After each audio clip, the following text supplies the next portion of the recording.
Okay? And that's why you got to understand, that's why you got to constantly read, is because the people shall be with them. Will you read that again? Behold, the tabernacle of the Most High is with men, and he will dwell with them, and they shall be his people, and the Most High himself shall be with them and be their power. Yeah, all this is a transition. Okay? So read that in Jeremiah chapter 3, verse 8. Jeremiah 3 verse 8. And I saw when for all the causes whereby backsliding Israel committed adultery, I have put her away and given her a bill of divorce. Yeah, that's right. So the Most High cut us off. And it even goes into, I believe, second Ezra, like the second chapter, I believe, when he talked about it, he turned unto another people, and really was just talking about Israel the whole time. Okay? So this is that transition. The Most High is saying that he's not pushing the fact that he's dealing with another people. He's dealing with the same people. It's just a new set of the same people, man. Okay? Go ahead. Yet her treacherous sister Judah feared not, but went and played the harlot also. Okay, let's get back to the Revelations. Try to read through it real quick, brother. Verse 4. And the Most High shall wipe away all tears from their eyes, and there shall be no more death, neither sorrow nor crying, neither shall there be any more pain, for the former things are passed away. Yeah, that's why it's a new heaven and a new earth, because the former things are passed away. Okay? That's, like right now, we got to deal with fiat notes, we got to deal with the so-called white man being over us, we got to deal with sicknesses, we got to deal with all these afflictions based off the death of Adam. Okay? Go ahead. And he that sat upon the throne said, Behold, I make all things new. And he said unto me, Write, for these words are true and faithful. And he said unto me, It is done. I am Alpha and Omega, the beginning and the end. I will give unto them that is athirst of the fountain of the water of life freely. Yeah, and that's really the elect, because the elect is the ones that thirst. Okay? Go ahead. He that overcometh shall inherit all things, and I will be his power, and he shall be my son. But the fearful and unbelieving, and the abominable, and murderers, and whoremongers, and sorcerers. Yeah, we read that earlier in Sirach, the 22nd chapter. Let's get that with the bucket. You know what I'm saying? About the fear, man, because you may think it ain't talking about fear of the Lord. It's talking about just having fear, because fear can get you, can cause doubt, man, and it shows lack of faith. Okay. 21st chapter was it?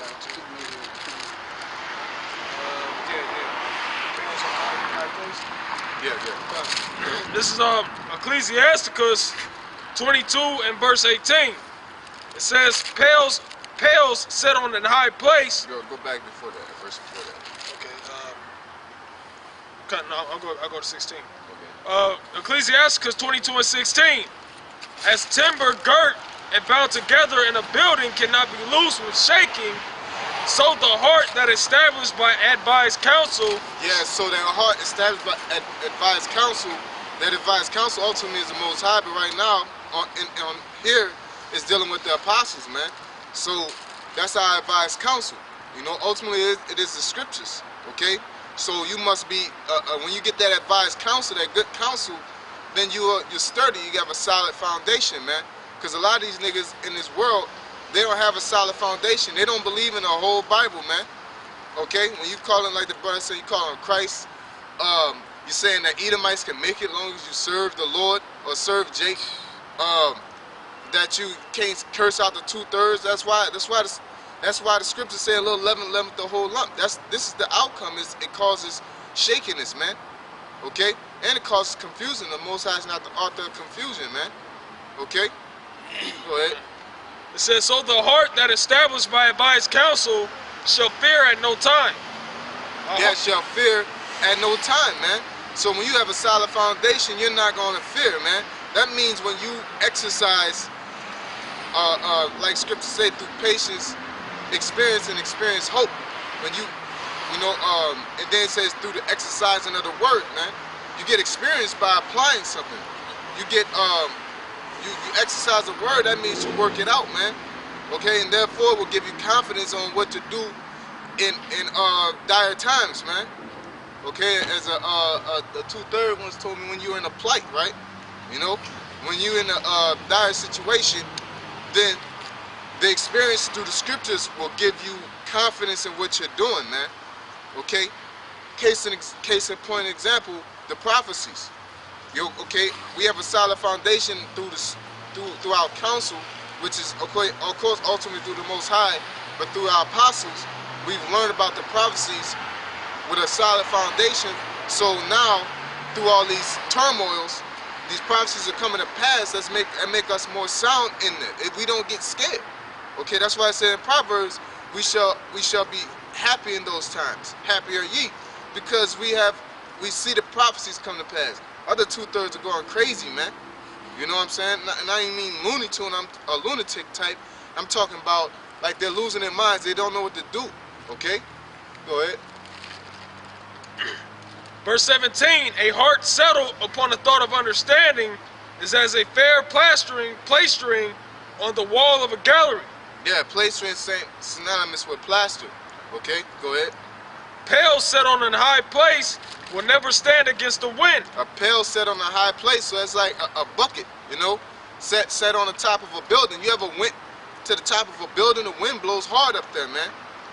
You know, the wind blows hard the higher you go. And then it says on top of a pail set on top of a building doing what? A pail set on a high place will never stand against the wind. Will never stand against the wind. Yeah, it's a difficult thing. You know, it's hard. It's very hard to stand on the skyscraper and to stand on the corner, man. You know, so it's the same thing with you and your doctrine and your foundation. If you don't have a solid foundation, you basically a bucket on top of a skyscraper, man. Go ahead. So a fearful heart and the imagination of a fool cannot stand against any fear. That cannot stand against any fear. Just like you got atheists, you got Baptists, and all this shit. You know what I'm saying? All this foolishness, man. Azar could talk all that shit. All you niggas, all you scoffers, all you people that got a problem with what we're bringing out. But your foundation is like quicksand. When that time of Jacob's trouble come, which is going to instill fear in the world, man. Not only Jake, but the world, man. Okay, you're gonna be breaking down, man. You're gonna break down in your doctrine. Hell, half these niggas are going to Egyptology all of a sudden, man, because of Jacob's trouble. Y'all trying to flee and trying to find a way, man. But then when that shit don't work, you're gonna just jump from doctrine to doctrine till eventually you end up in front of the apostles' doorstep, man. Okay? Go ahead. Go ahead, back to Revelations. So fear is a form of wickedness, man, through the root of what causes it. Because if you're doing what you're supposed to do, you know what I'm saying, you're not gonna be afraid, man. The scriptures say don't be afraid of sudden fear, man. You know? So like when shit happens, breaking news, you know what I'm saying? You know, Omaha's under quarantine, martial law, you know what I'm saying? You're supposed to be like, yeah, you know, call halal, you know what I'm saying? Because you are found sound in the doctrine, okay? But if you don't know what the hell is going on, you ain't gonna know what to do, man. Cause you in the doctrine, you niggas in the doctrine of if I go to work, I get a check. If I treat my woman like this gonna happen. I'm about to celebrate Christmas. You're used to shit that you're used to, man. Okay, you're comfortable in shit that you're used to. But it's gonna change, man. You ain't gonna know what to do because your foundation is based off this society. And this society is gonna fall, man. You know? This society is not a reality, okay? Go ahead. Revelation 21, verse 8. But the fearful, the unbelieving, the abominable, the murderers, the whoremongers. Yeah, the murderers. Not only you talking about actual murdering, but you're destroying Jake, man. You know what I'm saying? Jake destroying Jake, man. Okay? From you pushing them that BS doctrine also, man. You're killing Jake, man. You're setting them up for death, man. Okay? And then you got the so-called the black on black crime. You know what I'm saying? You out there murdering each other like that, man. Okay? Abortions. Okay? That's the same as murder, because the Most High deemed deemed it necessary for you to be instilled with a spirit, man. Okay, that's being wrapped in flesh, man. So that is murder, man. I don't care what Esau deemed as a life or not. The Most High deemed it life when he sent that spirit into your womb, man. Okay? So when you decide that spirit don't deserve to be here, you're murdering someone, man. Okay? Go ahead. Without a just cause. You gotta have a just cause. And sorcerers and idolaters. Yeah, sorcerers, necromancers, you witches, you Wiccas, media, CNN, Fox. You get on TV and cast all these lies for a fucking paycheck, man. It'd be Jake too, man. Okay, and it's really talking about Jake, because it says he that overcometh. Esau don't have an opportunity to overcome, man.